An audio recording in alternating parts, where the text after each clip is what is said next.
Alright, so in this lecture what we're going to do is move inside the nucleus. We've talked about the nuclear envelope now and its role in transporting things in and out. And we will talk about functions inside the nucleus later, but for now let's talk about what the inside of the nucleus looks like. So the inside of the nucleus, as you might expect, is very highly ordered. Remember that the role of the nucleus is to take care of the genetic material, those chromosomes, which we'll talk about later or here in a minute, and they also are going to be involved in the expression and duplication or replication of that nuclear material as well. The fluid inside the nucleus is what's called the nucleoplasm. So when we think about transport from last time between the inside and the outside of the nucleus, it would be the cytosol is the outside fluid and the nucleoplasm is the inside fluid. It is filled with enzymes and other components, of course, that are on their way in and out of the nucleus. And then crisscrossing throughout that nucleoplasm is what's called the nuclear matrix. This is the first time you might have heard of this guy.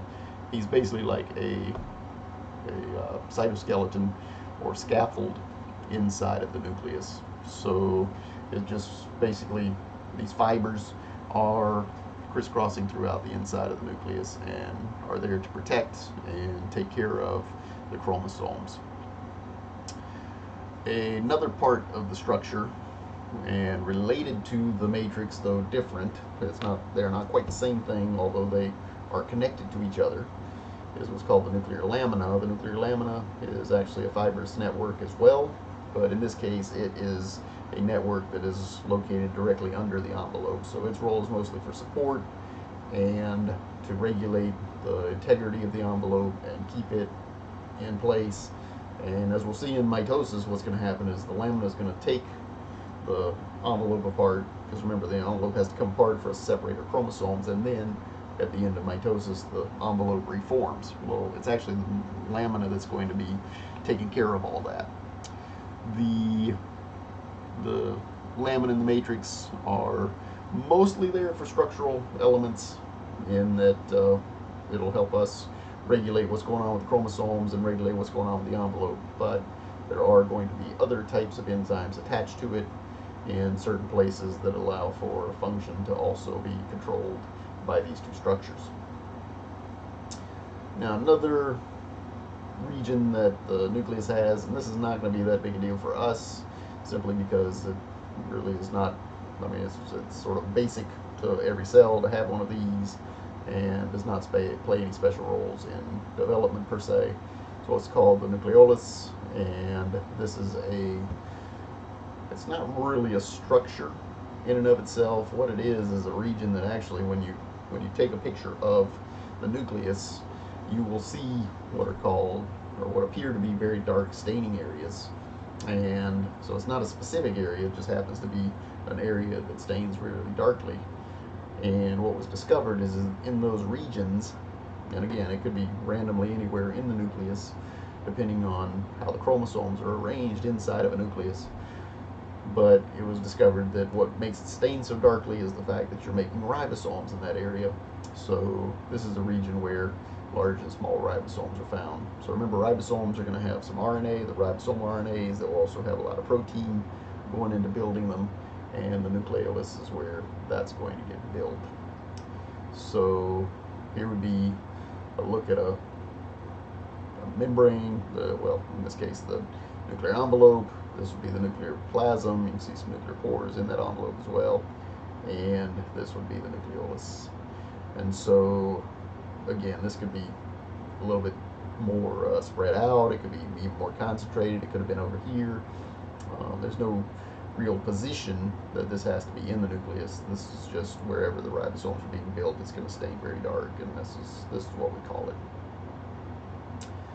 Here is a picture I just wanted to show you to let you see what the nuclear envelope, the nuclear envelope will be up here, but let you see the relationship between the nuclear lamina, so that would be this very dark band here, and then this would be the nuclear matrix that crisscrosses inside of it. So you can see very close connections here between these two structural elements, and the space here would be the nuclear plasm, And of course, this would have your enzymes, and your chromosomes would be snaking through here, their DNA double helices.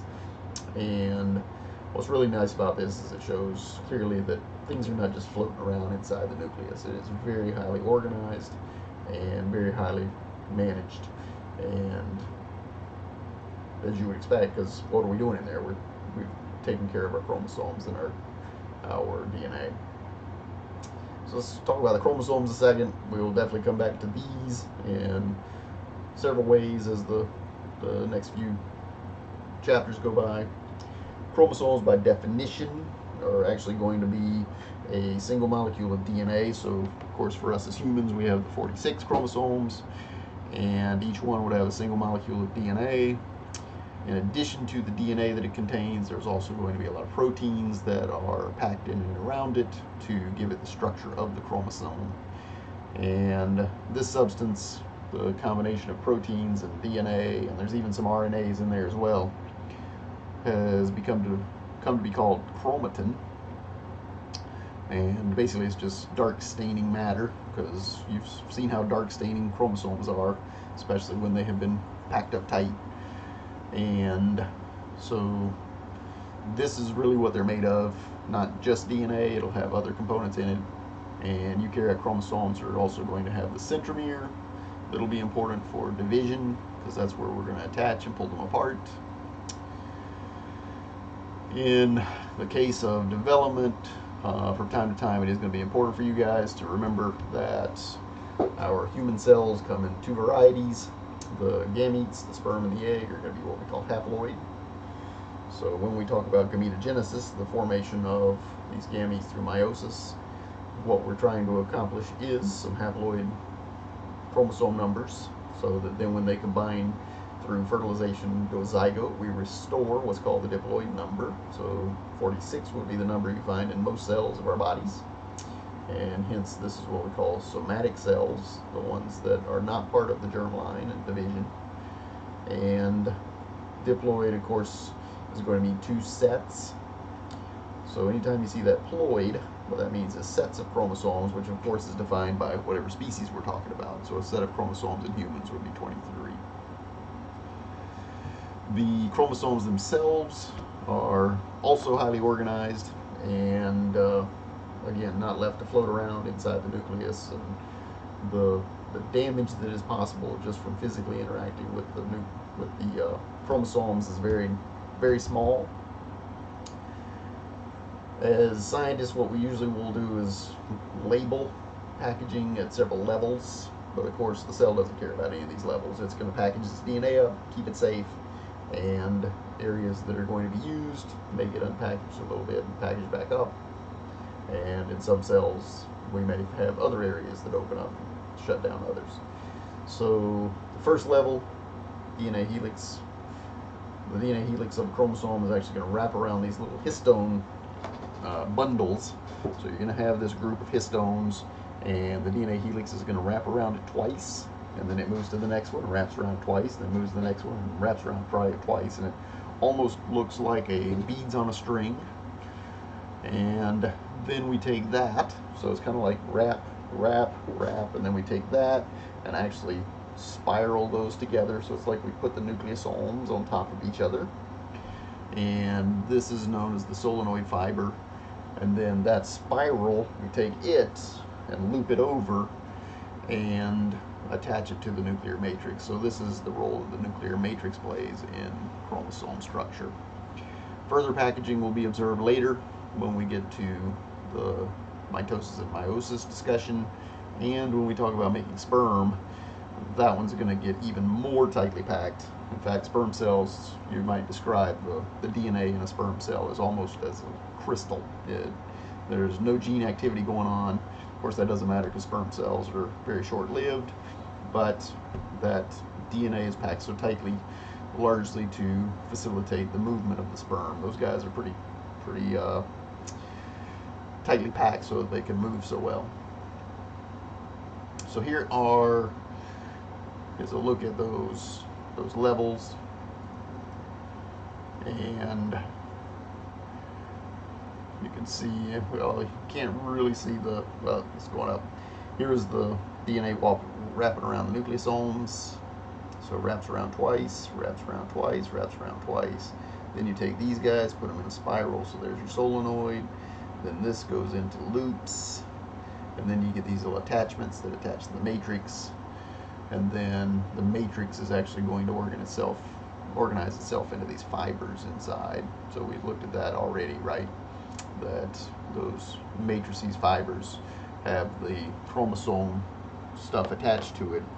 And these are some kind of neat pictures where what they've done here is actually take all the histones out. So removed all of these, which basically destroys everything except for these attachment points. And so the DNA just kind of spills out and around the nuclear matrix.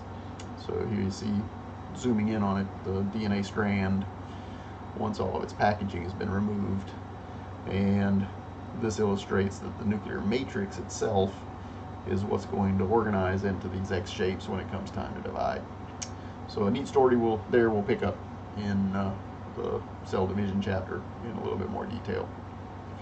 Okay, so that's chromosomes. This is the main function that the DNA will have for us, is keeping those genes safe and helping us express those genes and pass them on. And next time what we'll do is start our discussion on the cytoskeleton. Talk to you then.